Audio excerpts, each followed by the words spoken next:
I'm writing this from my kitchen table. It's just past 11 at night and I have work tomorrow and I have been sitting here for 40 minutes trying to figure out what I feel, which is harder than I expected because I thought I would feel something cleaner than this. What I feel is uncertain. Uncertain in a way that moves around when I try to look directly at it. I want to write it down before it settles into a story I tell myself for convenience. Before it becomes the version where I was right and they were wrong and everything is simple. Because I don't think everything is simple, and I think you deserve the complicated version. Whoever you are, whoever I'm writing this to. Maybe I'm writing it to the version of me that still answers every call on the first ring. The invitation came 3 weeks before the reunion. My mother called, not texted, called, which she does when she wants something that requires a voice, and told me the whole family was getting together. Her sister's house, 4 hours away. Everyone would be there. Everyone in my family is a word that means different things depending on what's being asked. When she said everyone would be there, what she meant was that I would be expected to be there too. Not because I'm a central figure in the gathering. I have never been a central figure.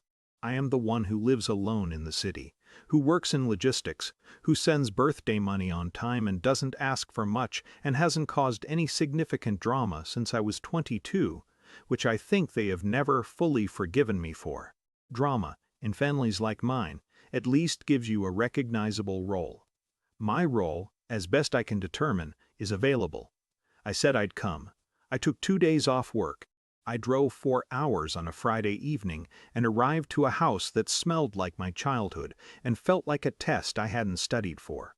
The thing about family gatherings is that the real information is never in what people say. It's in the order of the hugs. Who sits next to whom? Which conversations stop when you enter a room and which ones continue as if you're furniture. I was furniture that weekend. Comfortable, reliable furniture. I'm not saying that to perform injury. I'm saying it because it's accurate, and because understanding it accurately is the only way I know how to write this honestly. Saturday afternoon, after lunch, we were all in the living room. My uncle Harish was in the big chair. My mother was on the couch next to my aunt. My cousins were distributed around the room in various arrangements of contentment. Someone had turned the television down but not off. My mother said, in the tone she uses for things she has already decided, that they had been planning a family vacation. A week at a resort somewhere coastal. She named it. It sounded expensive. Everyone nodded, with the familiarity of people who had been part of this conversation before I arrived. Then she looked at me. She said, "We're going as a family. You can stay and take care of the dog." I want to describe the laugh accurately, because it matters how it happened. It wasn't one person laughing and then others joining tentatively. It was simultaneous, like the sentence had released something that had been held lightly, waiting. My uncle Harish, my mother's older brother, a man who once told me the problem with my generation is we think feelings are accomplishments, said it's important for the family, and let the word family carry the full weight of its implication. I was not family. I was the dog sitter. The distinction was apparently funny. I nodded. I don't know why I nodded. Some gestures are older than thought.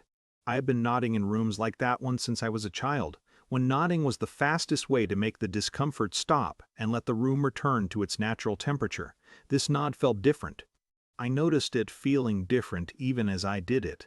Like the mechanism was still working, but something inside it had quietly come loose. I drove home Sunday evening. The drive was 4 hours, and I did not listen to music or podcasts. I just drove. I thought about the dog, which I've met twice and which has never done anything to me, and I thought about the word family, and I thought about the specific geography of that room, who laughed, how long, who looked at me afterward and who didn't. My mother did not look at me afterward. That's the detail I kept returning to on the drive. Not the joke, not my uncle's editorial. Just the fact that she said it and then looked somewhere else, because looking somewhere else was easier than looking at me, and she knew that, and she did it anyway. Monday was ordinary. Tuesday was ordinary. I went to work. I ate lunch at my desk. I processed shipment documentation and answered emails and did not think, particularly, about the weekend. Wednesday morning I was on the train to work when my phone showed a notification from my bank. A charge had been attempted on my card, $4,000. I read the amount twice. Then I read the merchant name, which was the resort, the coastal one, the family vacation, my card information.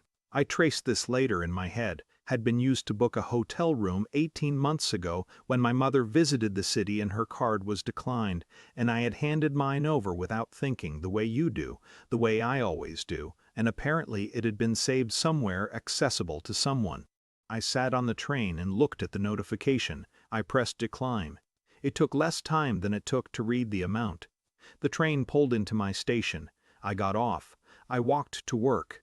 My father texted at noon. He is a man of few words, which I have always respected, and which has also meant that the words he does use land with a weight that longer messages don't. He wrote, "Be serious." 2 words. Present tense. Imperative. I sat with that message for longer than I expected to. Be serious. It's the sentence that contains the entire history of how I have been seen, as someone whose limits are not real limits, whose hesitation is performance, whose no is a negotiating position rather than an answer. I've been told to be serious my whole life, about my job choices, about my living situation, about the relationships I've had or not had, about the money I spend on things they consider frivolous, about the boundaries I draw that they cross, and then look at me with mild surprise when I mention they've crossed them. Be serious. I opened my banking app. I went to the payment transfer function. I entered my father's number. I typed 50 cents. In the memo field, the little box where you're supposed to write rent or dinner or thank you, I wrote, "I am not a family." I pressed send. I want to explain what that sentence meant, because I think it could be misread. I did not mean I have no family. I did not mean I am alone in the world and feel nothing for any of them. I meant something more specific and harder to say out loud, that the word family, as it had been used in that living room, was a selective word. It had an inside and an outside. And I had spent years standing at the border of it, paying for the privilege of proximity, and nodding, and taking care of dogs, and declining to make scenes, and handing over my card when asked. I am not a family meant. I have understood the terms. I am declining them. The messages started 20 minutes later. I won't describe them individually, because individually they are not the point. Collectively they were a pressure system. My phone became a thing I could feel in my pocket without touching it. My mother, my aunt, my cousins, some of whom I had not heard from in 8 months. My uncle Harish, who wrote in a register I had never seen from him. Urgent and slightly confused, as if a piece of furniture had stood up and walked out of the room.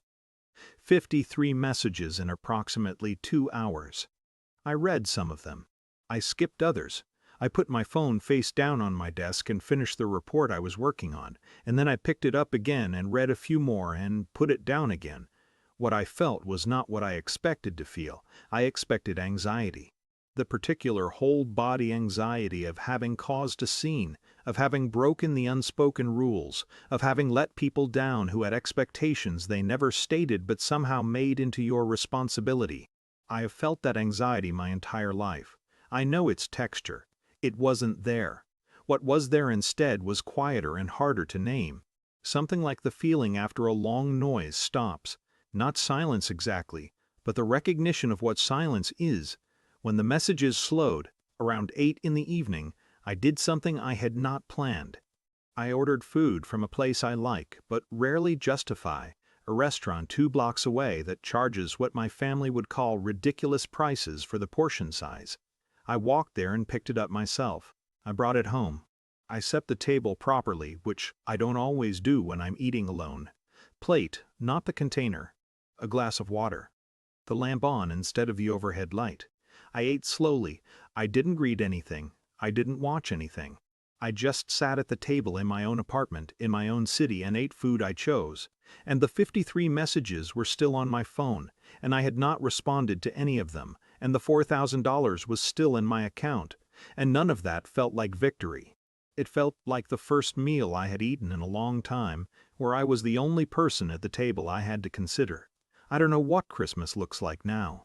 I don't know if my mother will call in a different key eventually, not to relitigate but just to talk, the way she sometimes does when enough time has passed. I don't know if my father will expand his vocabulary or hold to two words forever. I don't know if my Uncle Haresh will find this funny later or never think about it again, or carry a small sharp confusion about it for years. I don't know if I was right. I think the 50 cents was right. I think the decline was right. I think the note was honest in a way I haven't been honest with them in a long time, possibly ever. Whether right and honest are the same thing as good, that I can't tell you. I'm not sure I'm the right person to judge that. What I know is that my card is mine. My table is mine. The lamp is on because I wanted it on, and the food was expensive because I wanted it, and I sat here afterward for 40 minutes trying to understand what I feel, which is uncertain and moving and not clean, but which is also, underneath all of that, in a place I'm just beginning to locate, mine. I'll probably read this tomorrow and find it self-indulgent. Maybe I'll send it anyway. Maybe I'll just keep it here on my kitchen table, next to a plate I haven't cleared yet, in an apartment that is very quiet, in a city where no one is currently laughing at me. That's enough for tonight. Me.